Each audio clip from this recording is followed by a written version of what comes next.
In February 1915, a murder occurred on the boundary between London's Hyde Park and Kensington Gardens that was so brutal and so shocking that, according to several newspapers, it recalled the infamous Jack the Ripper crimes.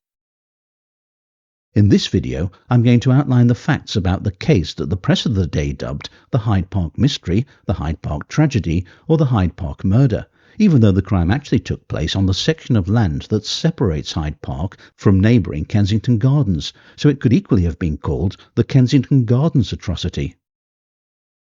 To begin with, though, let's make our way to Bayswater Road and enter the two royal parks via the Victoria Gate, beyond which is West Carriage Drive, a busy thoroughfare which passes between Hyde Park to the left and Kensington Gardens to the right. A little way along on the right, the Kensington Gardens side of the drive, is the Serpentine North Art Gallery, which was originally a gunpowder magazine built in 1805 and which was used as a military building until 1963.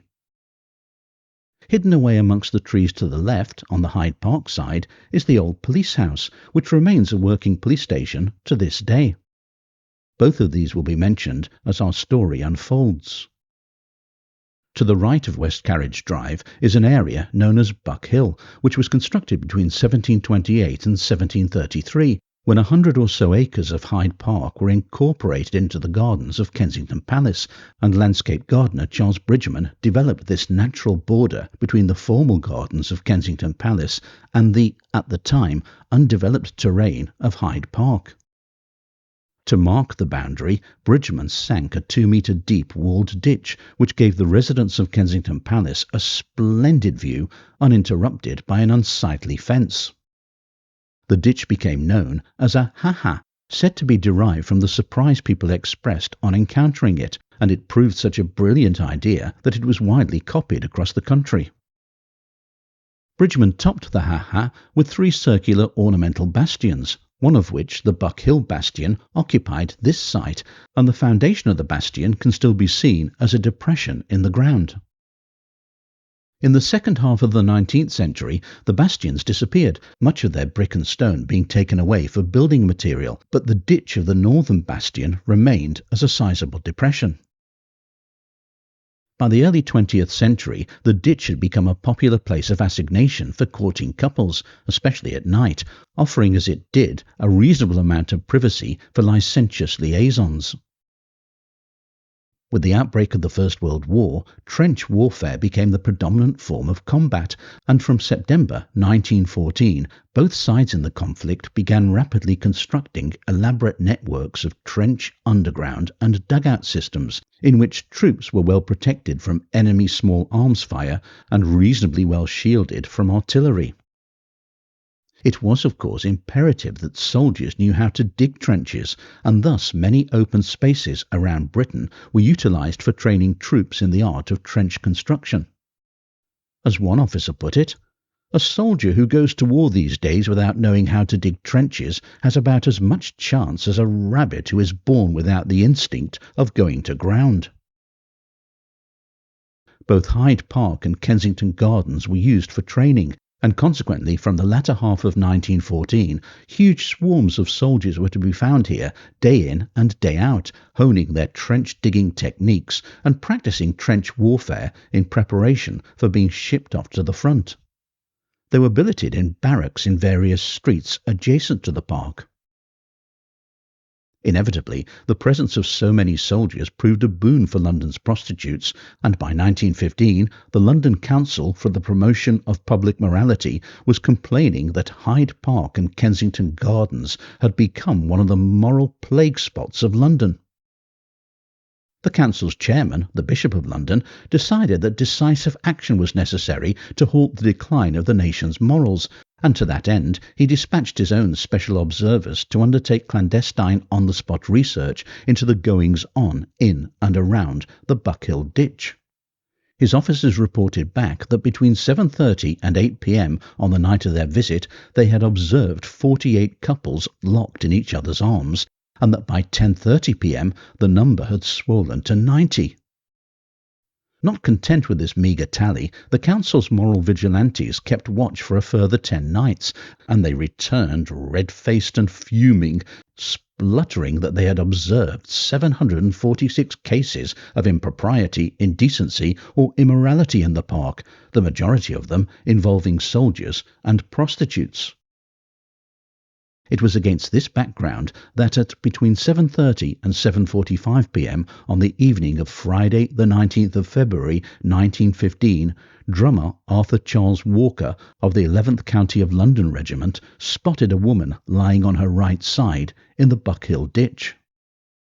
Presuming that she was asleep, he kicked the railings to awaken her. When she didn't respond, he stooped down and touched her face and found it to be only just warm. He later recalled that her clothing was not disarranged, with the exception that her skirt was turned up 2 or 3 inches near the left ankle. Walker called Sidney Robert Brady, a private in the Royal Army Medical Corps, over. Brady struck a match, and the 2 men saw that the woman's throat had been cut. They then hurried off to find a policeman. Soon several constables were at the scene, and word of the murder was sent to the nearest police station, from where a constable was dispatched to fetch the divisional police surgeon, Dr. Blackett, and a call was made to Scotland Yard, which brought Detective Inspector Thomas Twisden Tappenden to the scene to take charge of the investigation. When Dr. Blackett arrived, he pronounced life extinct and then carried out a cursory examination. The body presented an horrendous sight. According to the Pall Mall Gazette in its next day's edition, the throat is gashed from ear to ear, almost severing the head, and in addition to a severe wound in the forearm, there are 2 stabs in the abdomen, deep enough, it was stated by one of the officers engaged in the case, to have been inflicted by a bayonet. Tappenden, meanwhile, had set officers to work combing through the undergrowth for any sign of a murder weapon, whilst others were tasked with making inquiries in the neighbourhood around the park in an attempt to identify the woman. The Pall Mall Gazette reported that the spot where the body was found is 100 yards north of the magazine in the park, and in daylight it is in sight of Hyde Park police station. Since there was nothing more he could do at the scene, Dr. Blackett ordered that the body be removed to the Westminster mortuary. The next morning, Detective Inspector Tappenden and 16 constables carefully examined the ditch, and in the mud, about 10 feet from where the body had been found, they discovered the footprints of a man and woman by a chair which was lying on its side. The woman's footprints matched the shoes that the victim was wearing. The footprints of the man, who had been wearing heavy boots like those of a soldier, were traced for about 150 yards towards the Victoria Gate. After the search, the weapons of the soldiers on duty at the magazine were examined for traces of blood, but none were found. All the barracks in the metropolitan area were also notified to be on the lookout for blood-stained bayonets or clothing. Later that day, it was established that the woman, whose name was Alice, was known amongst the police in the area as a frequenter of the park. Further inquiries revealed that she was a resident at a women's common lodging house in College Crescent, Nottingdale, a notoriously deprived enclave situated to the west of the far better known and slightly more salubrious district of Notting Hill. Making their way to the lodging house, the police were told that her name was Alice Jarman, and a search of her room uncovered correspondence that led officers to her brother, Frederick Jarman. On the Saturday afternoon, he was taken to the mortuary, and here he formally identified the body as being that of his older sister, 40-year-old Alice Elizabeth Jarman. She was born in 1874 to Frederick and Mary Ann Jarman, and was the oldest of several children. Her father, Frederick, had been an officer with the Metropolitan Police. The 1901 census shows her, then 26, as a patient at Leavesden Asylum, where she was listed as an imbecile with no occupation. By the time of the 1911 census, she was living with her parents and several siblings at 11 Colville Place, Goodge Street, and her occupation was given as domestic servant. Her mother died in 1911, aged 67, and her father passed away a year later at the age of 72. Thereafter, Alice had gone off the rails somewhat. Her brother Frederick would later testify that she followed no occupation as far as he knew, and asked by the coroner at the inquest what her mental condition was, he replied, "I hardly know what to say. I should say she was weak-minded." Whilst their parents were alive, they were, he said, naturally able to do more with her than her brothers and sisters could, but since their parents' death, her siblings had done what they could, but with little success. On 2 occasions she had been under observation in the St. Pancras workhouse, and her sisters had tried to take her in hand, but they were unable to control her. She was always, he said, in the habit of running after men, and whilst she was lodging with him for a time, he had tried to curtail this behaviour, but telling him it was none of his business what she did, she suddenly put on her hat and coat and disappeared. Thereafter she became estranged from her family. Frederick had last seen her alive in March 1914, when she was in the Marloes Road Infirmary. She refused to tell him what she was suffering from, but said that she would be all right in a few days. Enquiries at the lodging house in Crescent Street revealed that she had been staying there for 3 months prior to her death. Journalists had soon descended on the lodging house to glean whatever information they could about her, and a reporter from the People was even able to interview several of the other residents. He discovered that, because of an infirmity that resulted in one of her legs being shorter than the other, giving her an awkward limp, the other lodgers had nicknamed her Hoppy. One of them told the reporter that Alice was a single woman and that she originally came from the country. This was, of course, completely wrong, so what this particular resident had to say should be treated with caution. Alice was nearly always out and really only slept at the house. According to the informant, Alice had told her that, a short time ago, a man, a foreigner, had, owing to jealousy, threatened to do her in when he got her by herself, but Alice didn't seem to trouble much about it.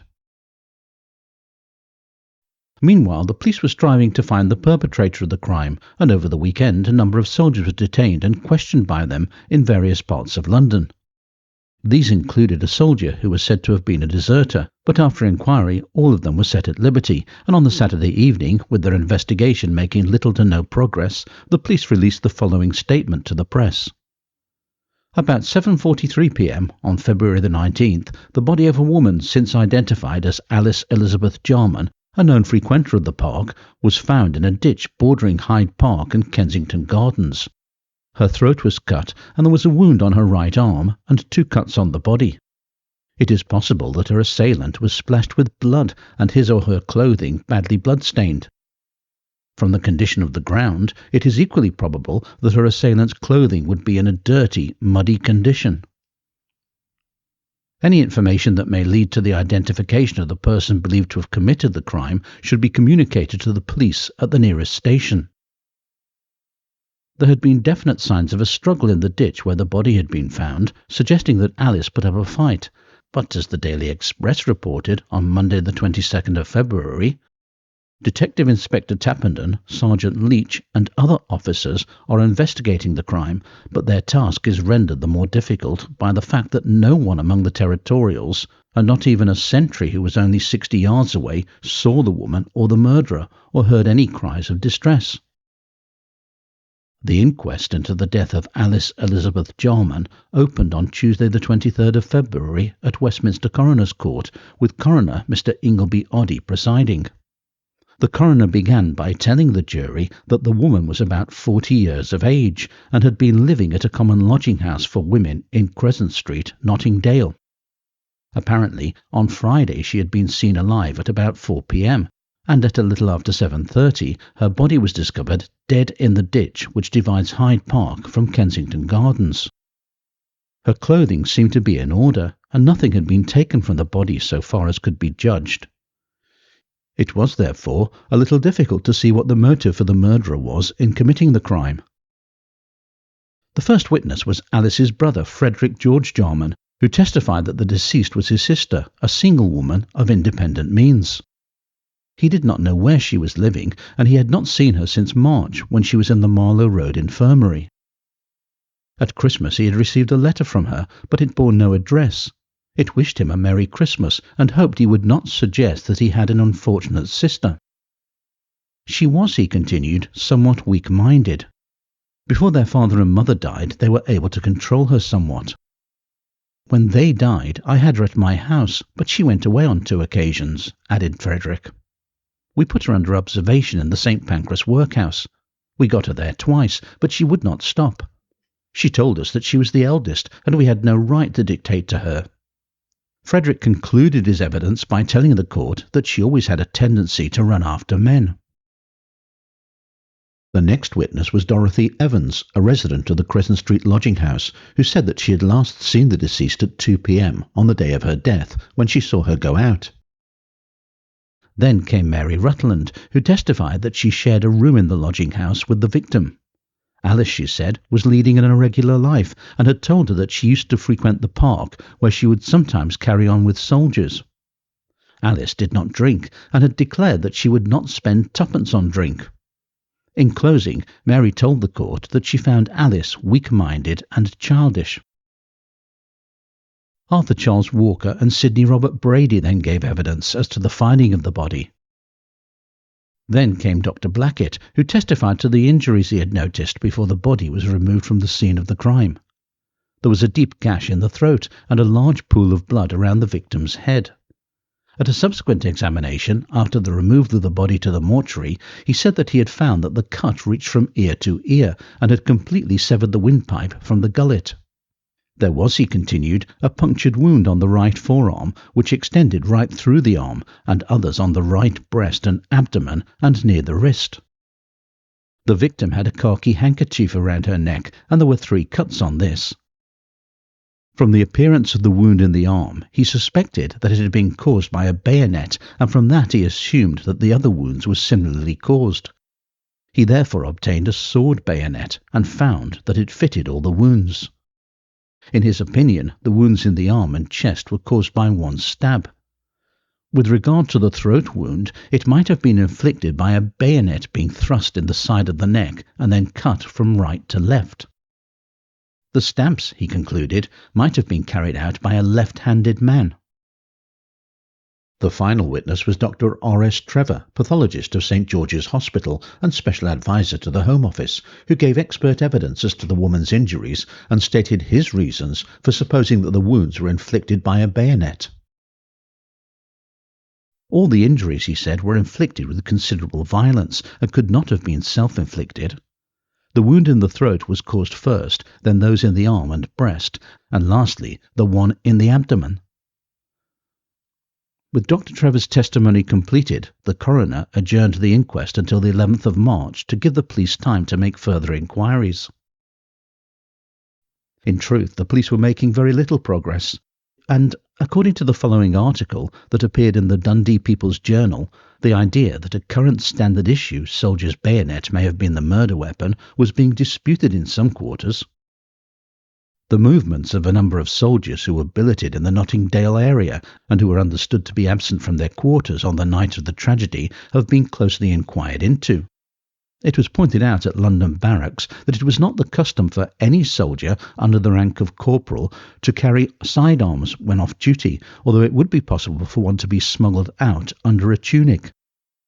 Then again, the appearance of the wounds did not suggest that the injuries were inflicted with the type of bayonet at present served out to the forces.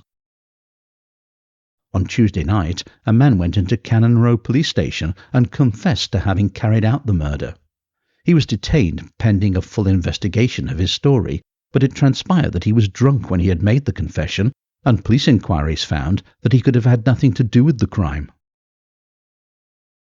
Alice's funeral took place on Saturday the 27th of February, when she was laid to rest with her parents in Hendon Cemetery. On the 6th of March, the police had a breakthrough of sorts when an old sword bayonet in its scabbard was found in a sewer in Charlwood Street, Pimlico. Consequently, when the inquest resumed on Thursday the 11th of March, the coroner announced that an old sword bayonet in its scabbard had been found in a Westminster sewer. It had evidently been put down the gutter. On the weapon there were certain marks which would have to be examined by an expert in order to determine whether they were bloodstains or not. The weapon itself bore certain marks of identification, into which inquiry would have to be made. He would therefore adjourn the inquest again, in order to allow expert analysis of the weapon to ascertain whether the marks were bloodstains. Over the next week, the police continued making their inquiries, but had made no further progress when the inquest resumed for its final day on Thursday the 19th of March. The first witness was George Young, a general dealer of Nottingdale, who stated that on the afternoon before the murder was committed, he was speaking to Alice in the Uxbridge Road when a soldier beckoned to her. When he turned round, she was gone. The soldier belonged to the Argyll and Sutherland Highlanders, was about 38 years of age, and had a fair and fresh-coloured face. He wore an overcoat in Glengarry, but when the witness saw him alone in the same thoroughfare the following morning, he had no overcoat. The witness went to White City, where 900 soldiers were paraded before him, but the man was not among them. Next, Dr. R.S. Trevor testified that he and Dr. Wilcox had examined the bayonet, but there were no traces of blood on either it or the scabbard. Detective Inspector Tappenden then gave evidence to the effect that the in-depth and thorough investigation that he and his men had conducted had turned up nothing new. The coroner then began his summing up, stating that the bayonet found in the sewer had been issued in 1888, but it could not be traced to any particular man. It had been examined by Dr. Trevor and Dr. Wilcox, the Home Office experts, but there was no trace of blood on the weapon or the scabbard. He was of the opinion that it was probably placed there by an idiotic practical joker. The wounds might have been inflicted by a knife, and it could not be said with any degree of certainty that the murder weapon had been a bayonet. The murder, he thought, was the crime of a homicidal lunatic, there being an entire absence of evidence of motive. He told the jury that they would be drawn to the conclusion that it was a case of mystery that was not likely to ever be solved, and the murderer would probably never be found. The jury then retired to consider their verdict, and returning, declared that it was one of wilful murder against some person unknown. They added a rider recommending that either the ditch dividing Hyde Park from Kensington Gardens should be filled in, or the railings removed from the bottom of the ditch and replaced on the top of the bank on the Hyde Park side. Finally, they commended Detective Inspector Tappenden and his assistants for the extraordinary efforts they had made to trace the murderer. And with that, the inquest drew to a close. As the coroner had predicted, the crime was never solved, and the murderer was never brought to justice, albeit there is a fair chance that he was soon afterwards shipped off to the front, where he may well have perished in battle, thus giving a sort of justice to the case. The park authorities acted on the jury's recommendation, and the ditch was filled in later that year, mostly using domestic rubbish. It would remain lost to view until 1995, when it was re-excavated. Buck Hill continued to be used by the military for the duration of the war. In March 1916, an innovative camouflage school was set up in this part of the park, and ways of disguising and concealing military activity on the ground were devised here, as it became apparent that aircraft were being used more and more in order to survey the movements of troops and munitions. With soldiers still billeted in the area, prostitutes continued to find a ready supply of clientele thereabouts, and every so often the London Council for the Promotion of Public Morality blew a gasket over immoral activity in the park, but their howls of outrage were largely ignored. Today people jog, stroll, sit, walk their dogs, and generally enjoy this lovely section of the royal parks, few of them aware of the terrible murder that took place here over 100 years ago. There is a brief mention of Alice Jarman on the information board that gives details about Buck Hill, but aside from that, she is just one of the forgotten victims of that long-ago conflict when Hyde Park and Kensington Gardens were the scene of frenetic activity and thousands of young men prepared to head off to fight in a war from which many of them would not return, and amongst those young men was no doubt the murderer of Alice Elizabeth Jarman, the victim of the Hyde Park tragedy. I hope you've enjoyed this video, and if you have, please be sure to give it a like and subscribe to the channel. I'd be delighted to see your observations in the comment sections below, as you may well have spotted something that I have missed. Thanks for watching, and until my next true crime tale, stay safe.